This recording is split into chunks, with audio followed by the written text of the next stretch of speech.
right, everybody, how you doing? This is Robert Rivera with another edition of Who's on First, the show. We have a special guest. His name is Devin. He's with Homegrown Bats. How you doing, Devin? How's it going? I'm doing great. As you just heard, my name is Devin from Homegrown Bats. I'm a brand new bat company out of the Detroit, Michigan area. And our big thing is that we want to give back to the community.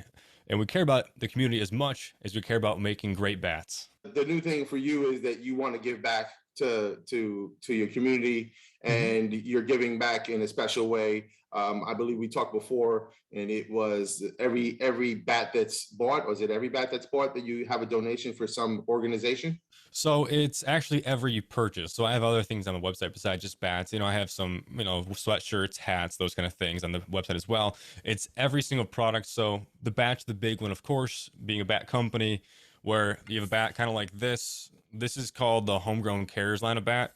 And the reason why I call it that is because this one actually has a gold ribbon around the outside here and actually a gold logo. And gold symbolizes, when you talk about charity, to children's cancer. So with a purchase of one of these bats, it would be $20 gets donated, $15 to St. Jude's Children's Research Hospital, and then $5 gets split up in half, 2.50 each. One goes to hashtag Team Trees, which plants a tree for every single dollar donated. So we're not just cutting down trees and making bats, we're also planting trees as well. Another $2.50 goes to a charity called Good Sport, and they actually give sporting equipment to use who can't afford it or just need it the most. So that's just one line of it. We also have, I believe, 9 other colors where we actually donate to different various charities along the way as well. So we have, like, yellow is going to be the Wounded Warrior Project. We have red, American Heart Association. We have green, which is Mental Illness Foundation, and multiple different charities to give back to. So we're not just making bats here. We also want to give back and help out as many people as possible. And that's our big thing here, is helping out as many people as possible. Okay. What's the website if they want to go take a look? The website is homegrownbats.com. So pretty simple, homegrownbats.com. All right. So what got you into it? Everybody gets into I'm going to do a bat, pine, maple. Yeah. What inspired you to do this? So the one thing that really inspired me to do this is that I've been a part of baseball. Baseball's been a part of my life, my entire life. Just from day one. Actually, it was when I was about 4 or 5 years old. My dad sat me down. My dad was a professional golfer, and he's like, "You have to choose right now, baseball or golf, because they don't want to teach me 2 different swings." He's like, "Sit down, and kind of like make a decision." And my mind, I was like, "Baseball. That's it." As a kid, I was like, it was. When I was 5, I was 2001 times, so starting the peak of steroid era where everyone loved baseball and would watch baseball every single day. I remember watching all the home run derbies around that time. I loved it. I'm like, this is what I want to go into 100%. Why not playing college baseball? And then after baseball, I love the idea of woodworking. And then I also love the idea of coaching baseball and giving back to the baseball community with at least my knowledge. And so over time, I just kept thinking to myself, what is the best of both worlds between woodworking and giving back to the baseball community? And that was making bats. And so that's when things really kind of started clicking for me. And then over the past year, I've looked up and researched tons of different wood species, woods in general, different places and people, manufacturers that can get wood from, lumber mills, all these different places. And I settled on, I found a guy in Maine that I really like. He's a freaking awesome guy. He comes out, he actually helps me out a bunch. So I actually buy the wood from him in Maine. He sends it out to me here in Michigan. And then everything is done from there. And my big thing is that most bat companies, as you know, they cut a bat into a shape and they paint it, they put their logo on it, and they call it good. And that's basically all that's really done with bats for the most part. And there's not much that's been done with bats or wood for that matter in the past, years. I'm not gonna say exactly how long, but it's been years. Right. So our big thing is that I want to create a bat where I have some chemists that work with me as well, that we dive into how to make the bat more sound, make it like sturdier, stronger by using natural things. So we're using natural wood hardener agents to help the bat actually become more stable so it doesn't break as often. It still may break if you mishit it, of course. That's just a natural with bats. Right. But we're using wood hardener on the bat. We bone rub it as well. Right now we're using another piece of wood because wood on top of wood, one doesn't scratch it, but also gives some of the not fibers, but some of the minerals back into the bat as well from the wood. Okay. So that's great. And then from there, then we paint it and finish it up from there. But Okay. it's a big process about, making the bat as hard as possible, using paint that's as hard as possible as well, and then really just making sure that every bat that it gets sold to everybody, it's not just one of the best bats I've ever swung, but they also know it's helped out a bunch of people along the way as well. You're doing a 2, 3 fold, 5 type of deal. It Yeah. helps. It'll help the person swinging the bat. It'll help you make a couple dollars. The Yep. St. Jude's, the Heart Association, the PTSD, all those guys make a buck. Your buddy who sells you the wood makes a buck. It seems like a win for all. So basically, what we're doing is we're taking these wood bats that probably haven't been reinvented in years, and you're reinventing the hardening process. Yes. So Okay. a big thing is like the hardening process. Let's say Louisville Slugger, for example, and I'm just using them because I know their process because they've done lots of documentaries on their process. They make 1,400 to 1,500 bats a day out of season, and in season, peak season being like March time when everyone's getting ready for February, March time because everyone's getting ready for spring training. They're making about 3,500 a day. Yeah, cookie cutter. They're just Oh yeah, stamping them out. they're Yeah. stamping them out as many as they can as fast as possible. They put on Right. the paint as fast as they can. They actually do put a wood hardener on it, but Right. it's a very, very quick drying wood hardener that just gets the surface of it. And the reason why they don't do the same wood hardener process that I do, which they could easily do, and I'm sure they know about, is the fact that it takes another day per bat. I mean, a legit 24 hours per bat, which they're not going to do. Why would you And have that much of inventory of that bat just sitting around for 24 hours to make it a little bit better when yeah, they look, already know they already have that sale made? They're time just is going to ship it out. time is money. Exactly. And for me, I'm working out of my garage with everything here, so it's like an extra 24 hours. I'm sitting here saying, you're going to get a better bat for an extra 24 hours just waiting. And so, and I know that, and that's what I'm trying to push here is that, you know, it may take a little bit extra to make the bat, like longer to make the bat, but Mhm. it's worth it at the end of the day. Okay. It's not these things that these companies aren't going to do because they just don't want to waste time, and that's time is money. Okay. So you do custom stuff. Yeah, I'm sure you do custom painting, custom. How many colors do you have? Right now, I actually don't work in colors too often unless it's for the logo and the top band. Okay. So what I actually do is wood burn them. So I would burn them here. This is just a test bat. I messed up on the paint up here because I was working with paint. This actually got sent off to a paint supplier for the hardness of paint test right here. Right. That's why it says test on it. But this is kind of what I do. I'll do a wood burn with the V up top, either half burn or I'll do a full burn bat as well, Okay. or just natural. Okay. That's just for the time being. That's just because when you start getting all these different colors, it's going to cost a lot just to have all these colors on hand. When you get in these big custom orders, it gets a lot to do. So I'd rather spend my time making the best possible bats, giving a little selection up front, and then work off that to later on. Okay. I know you mentioned wood burn, and I had talked to you before, but this is my little wood burn bat here, and Ooh. I did a little funky design on there, I love and that. it's the funny thing about it, that's my logo. That is Remember awesome. I love that logo. yeah, it's a pennant. It was a baseball pennant, and I was like, I had to do this, and it's a funny story behind this. I taped this up, and I'm sitting there. I'm like, how do I do this? And I started with a little lighter, and Really? after that, I was like, you know what? I'm not doing this, and I went and got a blowtorch, and I just Yep. started blowtorching it, and it started smoking up the little room that we were in. We had to go outside in the backyard, and we were sitting there torching it. And I had tape on it, painter's Really? tape and That's stuff. how you did. That's how you did the lines at the bottom. Everything was Right. painter's I did tape? the lines, yeah, crisscross lines on the bottom with painter's That's tape. awesome. So I'm sitting there and I'm taking off the tape and I'm starting to touch it and I'm like, oh my God. And my wife goes, what's the matter? I was like, this whole bat is super sticky. And I'm trying to, and I'm sitting there and I'm like, I'm never gonna get this sticky tape off, blah, blah.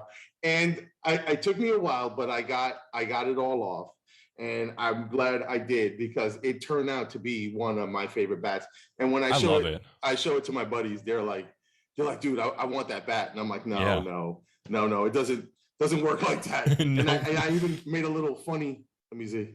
I had a little funny face on there. Oh, no, it's on the other end. There it is. The little angry. Oh yeah, yep, I see that. Yeah, that's awesome. I made a little angry face on there with the little piece of tape, and I thought it was funny.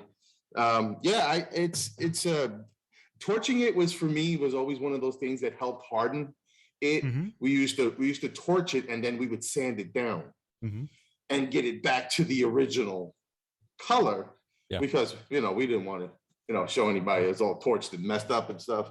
But I mean, the torch handles, there's another one I did with torch handles. So I think they look awesome too. I love that look. This was my rainbow bat with I love that bat. That looks awesome. It's the rainbow bat with the night sky. So my daughter was like, you had to put rainbow in there. I'm like, yeah. She goes, well, what about the night sky? And I'm like, it's a good idea. How do you do the night sky? Well, I did the colors on each one, and then I taped it. I painted the whole barrel black, and then with a toothbrush, she was dipping it in white paint, and we were splattering it so you could see the stars. And That's then awesome. We pulled the tape off, and that was an adventure, because it was like tape on top of paint on top of paint. So it was pretty cool. That was a really good adventure. That is really cool. But I know you had said something about vacuum sealing it. You were vacuuming the water out of the wood. Is that another process? That's another process we are working on with a couple chemists. There's a huge study behind that too. I mean, you can look up like vacuum hardening wood, and you literally see like a piece of wood inside of a vacuum, and all the water literally getting sucked out of it. If you put it inside of the resin, you can actually see the water kind of bubble out of it. Okay. That's a process that'll take. I'm working with, it's going to call R&D, research and development, right now, to actually make sure that process actually does work. The problem with that is that you can make the bat lighter or heavier depending on how deep it goes into the wood. And so I'm trying to actually like figure out the exact perfect amount to do for every single thing. So that it takes a while for me to do. Right now, I'm doing a different kind of wood hardener, which is a painting on process, and it actually takes a couple hours then to dry on the bat, and actually gets absorbed into it. But the vacuum chamber one, will actually allow the wood hardener, the resin, to actually get into the center of the wood, like the deep part of the wood, and then from there, it actually has to be heat tempered from there. So I actually have to build an oven and then put it in an oven for a couple hours, and then from there, like it's a whole process. It's not just put it in a vacuum and turn it on. It is, no, you put it in a vacuum with some resin, turn it on, and then you got to heat it up to a certain temperature and have it at that temperature for a couple hours. Let it soak in. Has to harden that, and then once you get done, then you let it dry off, sand it, bone rub it, and do everything else to it. It's a lot to do to it, and that's the reason why I'm trying to get to that point, and I'm doing other R&D on that right now, is that no other company is going to be doing as much work to this bat to make sure you have the hardest bat possible, because they're probably just going to cut it, paint it, and ship it off to you. And I'm going to do all the things of making sure it is that good wood on top of everything else that I do, and then paint it and send it to you. Okay, so I mean, it's just that extra mile that you go with it with the bat. Okay. Yeah, and I'm not charging like $250, $300 for this bat like other people would. Like it's $140 for a game bat, and a youth bat's $109. I mean, I still do a bunch to this bat. I've seen some bats, aluminum bats mostly, go for about $800, $1,200 a bat, and I'm sitting there, I'm like, and you get some of these parents are like, oh, I'll buy my kid an $800 bat. And I'm like, I think you need swinging lessons before you get them the $800 bat. I think 100%. You need somebody a hitting coach before he gets an $800 bat. Because my dad, we would hand it down bat. That was another thing I told my son. I said, you ever heard of hit it on the nails? And he was like, no. And I was like, well, when I was younger, I mean, we had, bats here, bats there. And you always had that one bat that was cracked, so my dad would say, hey, why don't you put a couple nails in there? And you'd be like, what? Yeah, no problem. So that was the metaphor. Hey, hit it on the nails, and you're like, okay, yeah, good. Because if you actually went the other way, you might crack it more. So they would say, hit it on the nails, you'd be like, I keep it together type of stuff. But it's amazing stuff. And I mean, this is basically the start of the baseball, which is, besides the field, I mean, getting to hit is one of the deals. The baseball itself and the glove eventually, is the other part of it. I mean, so now you had an interesting story about how this really all evolved about missing entry into the military. Yeah, so I've gone on this big search of like, I'm young. I'm 25 years old, turned 26 here in March. So I've been on this, obviously, everyone's been this point of life, like, what do I do? I got out of college, or like, what do I do with my life? I don't know what to do. But when I was in college, I really, really wanted to go in the military. And that was like my goal was like, I'm going to be a fighter pilot. Is actually what I wanted to be. I was smart. I was like, I did everything right. I wanted to do it. I wound up getting my undergrad in finance of 3.5 years while playing baseball. And I needed to start my master's just to stay eligible for my senior year so I can play. So I said, sure. Started it, wound up getting my master's degree in a year and a half. Wound up graduating from Wayne State University in Detroit, Michigan, where I went to school and played baseball at. And I graduated in 2019 with my master's degree. And then I'm like, okay, I need to really get in shape here if I want to go in the military. And that's what I did. I got in the best shape of my life. I went from running, a really slow, like I'm going to say slow, like 10.5 minute mile, 10-minute mile, doing 5 pull-ups, like 25, 30 push-ups, to doing a 6-minute mile with 30 pull-ups, 85 push-ups, 85 sit-ups in 2 minutes. Like I did all the crazy thing. Like I maxed out everything. I lost 25 pounds. I got in great shape. I was talking between the Air Force, tried to go in the Air Force, but they wouldn't talk me because they can pick whoever they want to, and Yeah. they can be that way. Tried to talk with the Navy. I wasn't a very good swimmer, to be honest. So the Navy was kind of out of things because I just couldn't swim very well. So it was based down to Army or Marines. And so I was talking to the Marines and did everything with them, got all the paperwork into them, got everything done. And then I'd come in one last time to sign basically my life away and say, I'm going tomorrow, is what it basically was saying. Okay. And the day I was supposed to go in is the day that the US shut down basically from COVID. It was in 2020, like March of 2020 is when it happened. So when everything shut down, I was supposed to go in that day to go sign my life away. And I have a wife at home. She was a teacher. And I had to decide between either going in the military or staying at home with my wife and helping her through COVID and teaching online with all of our kids and all the stresses that comes along with that. I had to decide between, we just got married in 2019. So like we're freshly married at the point too. And so we're deciding between me leaving her for months and not being able to talk to her because I wasn't able to talk to her at my basic officer training, or staying with her. And I chose to stay with her.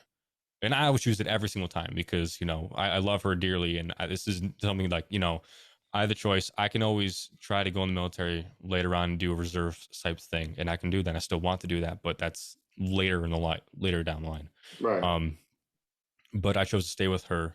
And then because I chose to stay with her, I had to then decide, what do I want to do with my life? And I've done a lot of different things. I've coached. I'm still a coach. I'm still a high school baseball coach. Coach JV for a local high school, and varsity team was #1 in the state for Division 1. And the varsity coach, he coached me in college too. So like we knew each other very well. What's the high school? What's the high school? Shout them out, man. Heartland High School. Heartland High School, all right. Heartland High School in Heartland, Michigan. We were #1 last year, probably #2 this year because #1 Division 2 is coming up to Division 1, and their name is Orchard Lake St. Mary's. And Orchard Lake St. Mary's they were supposed to have a first round draft pick this year and next year. And the guy decided to go to Duke instead of get drafted. He's supposed to get drafted 15th overall and said, no, I'm going to go to Duke instead. Okay. So good for him. I would got drafted, but good for you. But from there, coaching, I work a full-time job as the director of marketing for another company, for a startup company. And I've been just deciding between a bunch of things. I have a really nice setup here, camera and everything, because I just try to, just to stream video games on the side. And I've done well with that and made a couple dollars doing that as well, which is cool. But at the end of the day, I'm like, I want to do something with baseball. I want to do something with woodworking, and I want to just do this. And so I did a year of research with it, and I'm like, you know what? I found everything I need. And I just said, I got to go. Yeah. And so I turned it on, and then I've been basically the past couple of months trying to perfect the process of making the bat from start to finish. Done that. And then 2022 hit, and that's when I'm like, okay, I want to turn this thing on. Oops, shit. Sorry. I'm like, I want to turn this thing on, and I want to really get going and start to market everything and really get my name out there. And so Okay. that's what this start of everything was. Where you saw my Facebook ad was actually me starting, like, let's actually get people to know who I am and turn it on. Okay. And so this company technically formed in November, and now it's like I want to get going, and I'm really, really getting behind this now. I want this to be my full-time job, but for right now it's on the side because obviously it's just I don't make any money with it right now. Right. It's on the side, and that's how everything came to be of the Homegrown Bat Company. Is we started from literally just making it home. We're homegrown everything. I'm Right. trying to help out as many people as we can, and that's just the story of how it came to be. How many people you got working? Is it just you? Me, Just you. Okay. just me, Hey, that's me, that's all right. me, and my dog. Hey, listen, a man's best friend, as they say, right? And Yep. I'm sure he gets all the broken bats, right? He gets all the Yep. broken bats. He And taste tests every single bat. We get a bat in, he'll I pull it out, he'll lick it. I'm like, stop licking the bats. Like, go. You have a bone over there. Go lick the bone. Yeah. I mean, it's a similar story with me. I've been wanting to do this channel for about 6 years, and all of a sudden it was one day my son was like, "Yeah, I'm tired of hearing your mouth, Dad." He goes, "Why don't you just shut up and hit record?" And 5 months later, here I am, and I'm like, wow, and there was the same thing with the bats. One day I found a blank bat at a thrift store, and I was like, you know what? I said, I'll give you $1 for it. And then I'm looking at the bat, and my favorite player was Roberto Clemente. Yeah. And I did one for him. And my wife woke up on Saturday morning. It was like 6 o'clock in the morning. And she goes, "What are you doing?" Because I'm off on Saturdays. She's like, "What are you doing?" And I was like, "You know what? I started just painting this bat." And she's like, "Really?" I said, "Yeah, I just want to paint the bat. And I want to." So it was for Roberto Wow. Clemente. That is awesome. And I went to Hobby Lobby, of course, the mothership, as my wife calls it. Yep. And found Oh, the original yellow that they had back in the 70s. And my daughter was like, "Hey, let's add a little gold trim here and a little gold trim there." Yeah. And then she's like, "Let's do the letters. Let's circle it with the little yellow and stuff." And I thought that was pretty cool. And then I did a double side, so you can hang it this way. Yeah. And then you can hang it this way. And wow. I just put some stickers on it, and it's the same deal. Yeah, that's awesome though. I love it.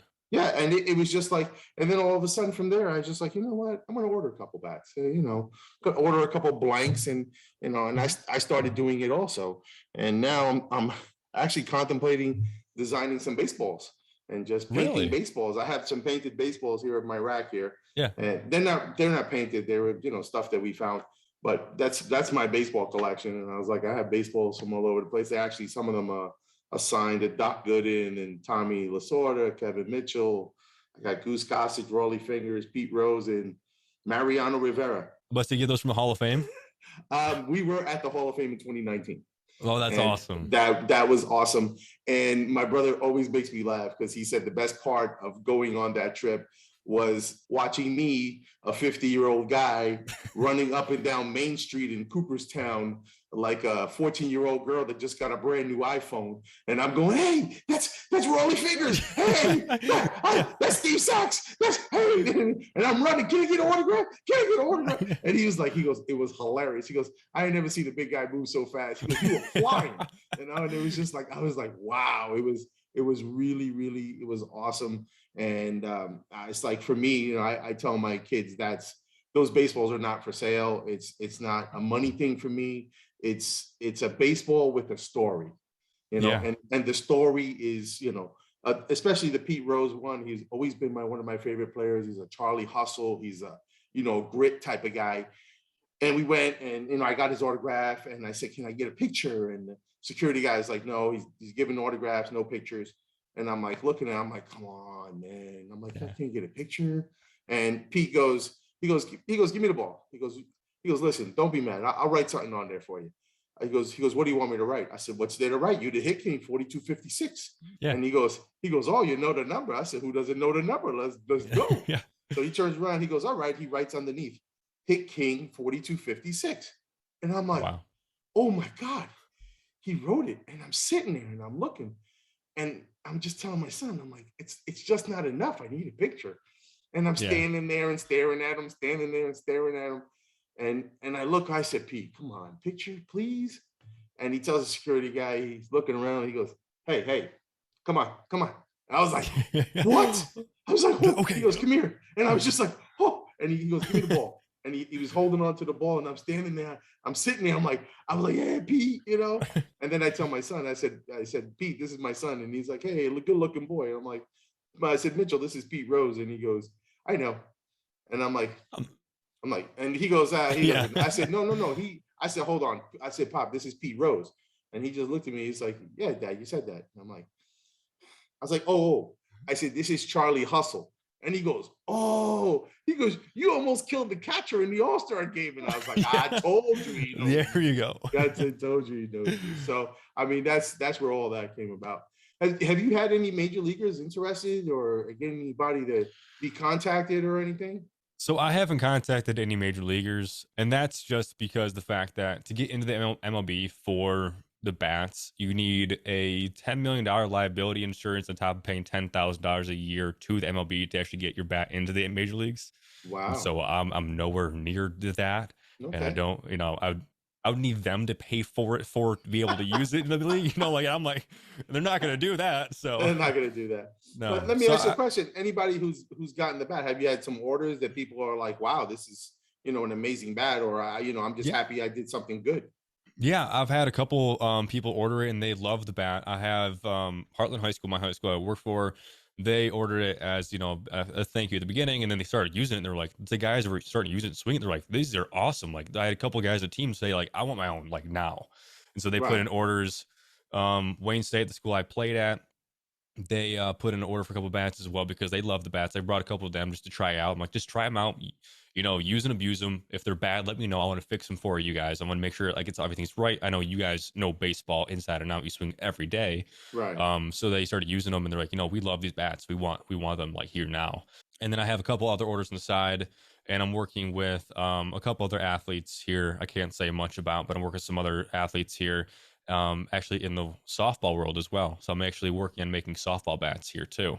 Okay. So we're working with bigger time athletes to get deals done, NIL deals, so name, image, likeness deals, which I can't talk about, and Right. whatever. But Gotcha. that's all. It's all coming down the woodwork, and they all love the bats. Whenever they get a bat in their hand, they're swinging it. They're like, this feels like the real deal. Like they're you didn't just put this together in your garage. Like this is some serious work in this bat. I'm like, yeah, it is. I've put a Okay. lot of time and effort to every single bat, and they all love it, and they all come back saying we want more of it. So that's what I'm Okay. here to do, and that's what I'm actually next week. I'm actually at a coaches convention for the Michigan High School Baseball Coaches Convention, being a vendor there, trying to sell more bats there. Do you have any surprise orders that came out of nowhere that you're like, whoa, wait a minute, hold a second. Where they come from? I wouldn't know. No surprise orders yet. I just because I haven't, like I said, I just started this basically in January of this year to actually start promoting it. I have actually started contacting summer league teams because college summer leagues they play with wood bats. Right. So I've been contacting those teams. The biggest surprise of that right now is I have a team in Alaska contacting me about getting some bats out there. I'm like, okay. They're like it's pretty far, but like, want some bats out here in Alaska? I'm like, I can do Alaska. That's fine. So All that's right. the biggest surprise right now would be a team in Alaska. I mean, this is what I was saying about this game. I mean, me and you, we don't know each other from Adam. I saw your Facebook thing, and I was like, wow, this is something that it's unique. I like it. It's something I could bring to my viewers. I love the Hmm. show. I love the idea, and it's something that we can shout it out there. And it was one of those deals where all of a sudden it's like, hey, I saw this. Let me give them a call, or I saw that, and let me give them a call. Yeah. And to know that there's umpire in Uganda, Africa, like I'm like, Hmm. really? I was like, there's baseball? He's like, oh yeah. Yeah. And I'm like, holy smokes. I was gonna say with the Alaskan League, if you contact them, they used to do this. They may still do this. I'm not entirely sure, but every single year they play a midnight game where they Yeah. start the game at midnight because it's still sunny outside in Alaska at that time. Like they're doing that one day a year when it's still sunny at midnight. They actually Mhm. start a game at midnight because it's still sunny outside. It's like a nighttime into the nighttime game for Right. them. I would Where it's like you have little crazy things like that all across the world that people are so excited for. Like those are the games that do really well for them because they're like, what random game would, like, why would we start a game at midnight? Because we can, because it's still sunny outside here in Alaska, Okay. it's all these cool things. Like I Yeah. baseball, the community has been a fantastic community to be a part of my whole life. And there's so many different great things across the world. And I love being a part of it. Yeah. I mean, you're gonna realize you're a young guy. I'm 51. I've just started realizing that all my career, baseball and stuff like that, I've met so many people that I'm still friends with today.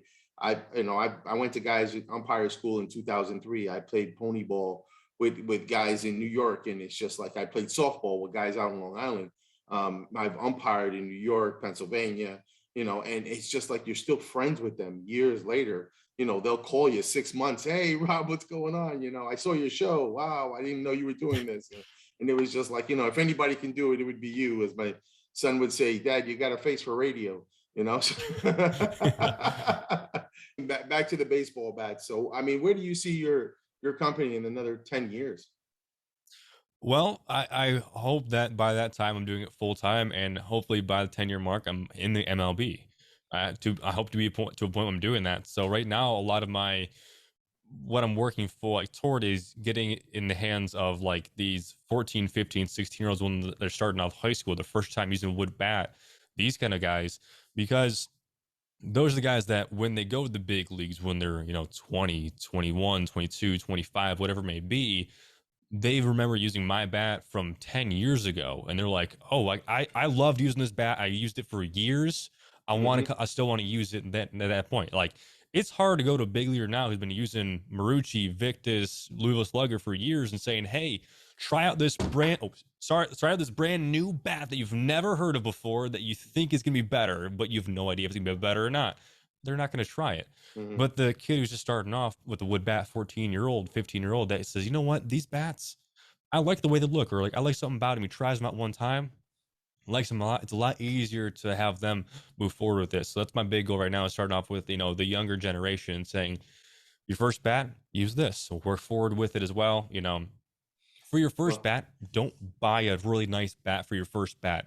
Don't. If you're thinking about it, don't. Go to Dick's Sporting Goods, buy a $50 bat, and learn how to swing with the wood bat first. Learn how to swing with the wood bat first before you go out there and spend $150 on a bat and break a bat. Don't right, do that. right. That's my big thing. It's like everyone asks me, like, well, what kind of wood bat should you get for the first time? A cheap one. You're gonna break it. You are Yeah. going to break it. Hmm. I So remember standing there and just holding the handle, and I'm sitting there. I broke it, and it caught me right on the top of the hands. And I'm standing there, and I was like holding the stump, and I'm like, "Where's the bat?" And I looked down, yeah. it's between my legs, and I'm like, "Holy smokes!" I was like, "I broke the bat." I mean, I think we got that bat maybe about 3 or 4 months before I wound up cracking it, and my dad was just like, but you know what? Going back to it, I remember a buddy of mine had a big mouth, and he told my dad, he said, "Yeah, I'm a good pitcher." And my dad said, "Oh yeah, I seen you pitch." And he's like, "No, I could really pitch." And my dad said, "Really?" He goes, "Yeah, I can strike on anybody." And my dad said, "Okay." And he went and got a tree limb, and he comes over and he pulls the little limbs off of it. He goes, "Come on, throw me 3 pitches."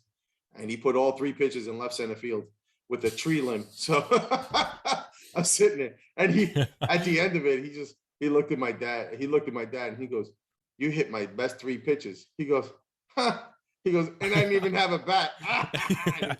He like dropped this little tree limb on the ground, and we were both sitting there going, "Wow, that's another monster." We were like, "Wow, Yes. that's funny." Oh Yeah. man, yeah, man. I mean, these young kids nowadays, they're starting to see. I starting to see everybody going back. Everybody was at a aluminum stage. Everybody aluminum bats and stuff like that. And I'm starting to see they're coming right back to with the wood bat. And I mean, you got the right idea. Put it in these 14-year-old kids' hands, and what I mean. But because I'd be honest with you, these baseball players, they still a little superstitious. I'm sure you were superstitious. Oh, You know, very. Oh, yeah. yeah. Oh, very superstitious.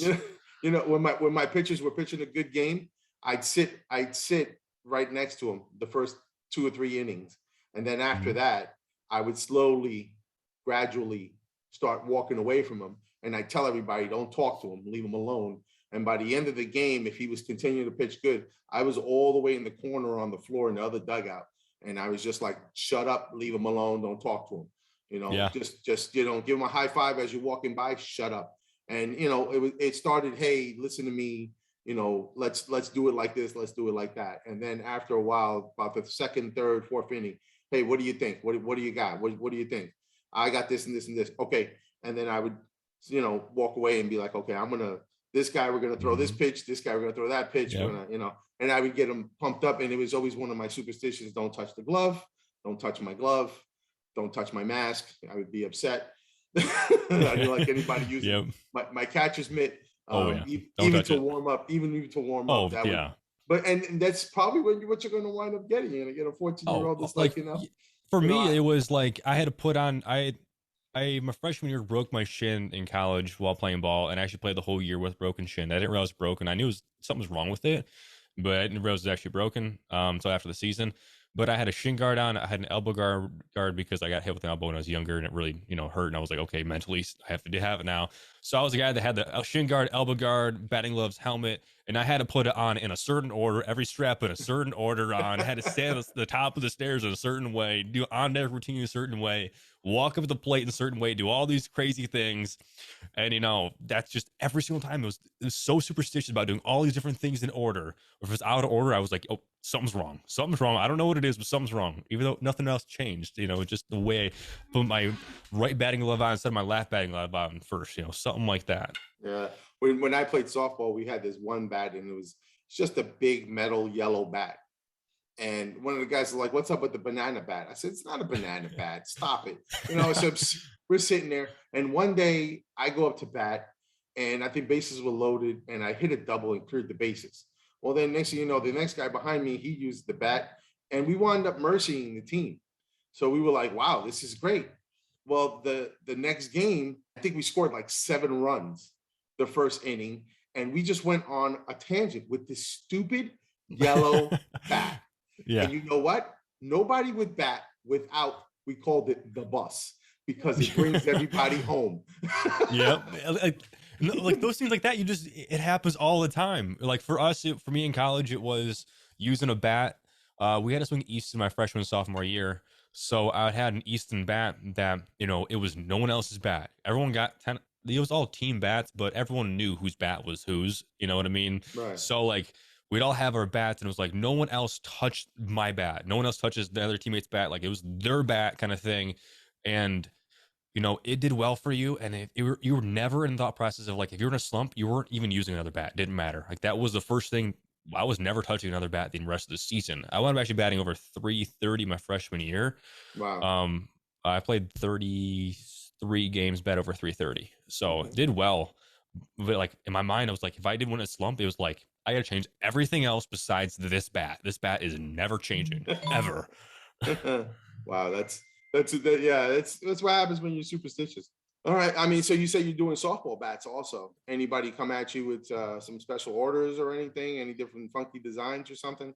So I haven't really. I'm just starting softball. Like I'm just starting this past week in the softball. I've contacted some softball trainers. One out in Arizona. Can't be more specific than that, but they really they want to get into it and use them. I've agreed to send a couple out to her out in Arizona, and she's gonna try them out and basically be my demo person, because I play slow pitch softball now, but like besides that, I want to make sure they're actually good for fast pitch softball, and she's a big trainer out there, so she's gonna basically put it through the ringer and say, what's good about it, what's bad about it, and then she's gonna promote it out there for me. And then I have another NIL deal with a big time athlete for softball, actually. Okay. That's what I'm working on right now. Well, that's some good stuff coming up. Yep. All right. Well, listen, thank you, Devin. Thank you for being on. And I mean, it's amazing what you're doing. I started this show with Jason Klein. He's a Force 3. I don't know if you ever heard of the company. Yeah. And he started with just an idea, of a simple face mask. And I just recently talked to him about 2 months ago. And the company went from official face mask to now softball face masks to going into the cricket, department. Really? And now it's turned into safety, because now they're talking about taking his concept of a mask on top of a mask with a spring and going in, talking about construction, helmets, face mask. I mean, it's amazing the stuff that came out of just inventing or reinventing the face mask for the Yeah. catcher and for the umpire. So I mean, if you can do the same thing, maybe it's, this is something that can go into construction, the way of hardening the wood or something like that. I mean, Yeah. because we're down here in Florida, man, you can't put nothing in this wood. These termites, they ain't got no sense. They eat No. everything and anything. They don't give a damn. They eat it up. Yeah, they do. Well, I wish you luck. And if anybody, like I said, anybody wants to get in touch with you, how would they do that? They can go through the website of homegrownbats.com, or they can email me at devin@homegrownbats.com. Either way, you can get in contact with me, and I'm here to answer any and all questions. Okay. But And I really appreciate you having me come out here today. no, It's been absolutely. awesome. I appreciate it. I mean, so in order, how fast are you turning orders around? I know it's all you and what's your dog's name? What's your dog's name? Georgie. Georgie. Yeah, Georgie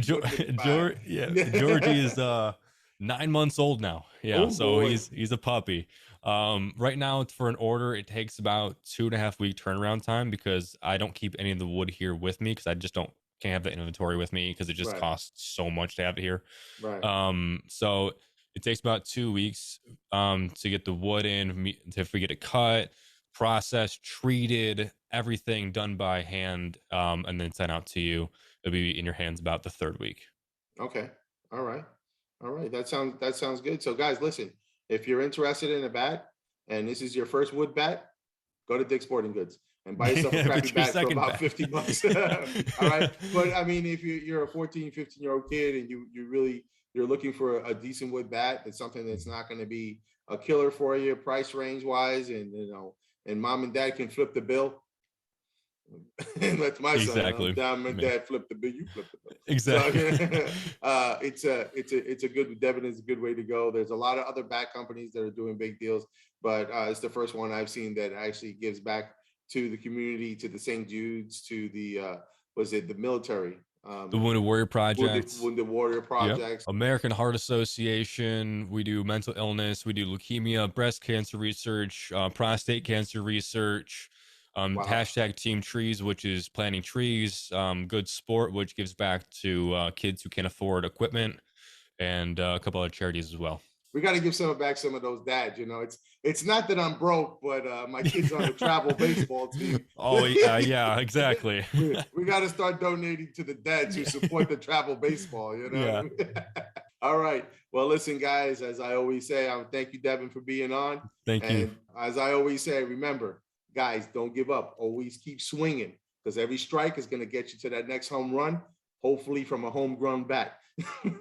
Hopefully. All right, Devin. Thank you. Thank you.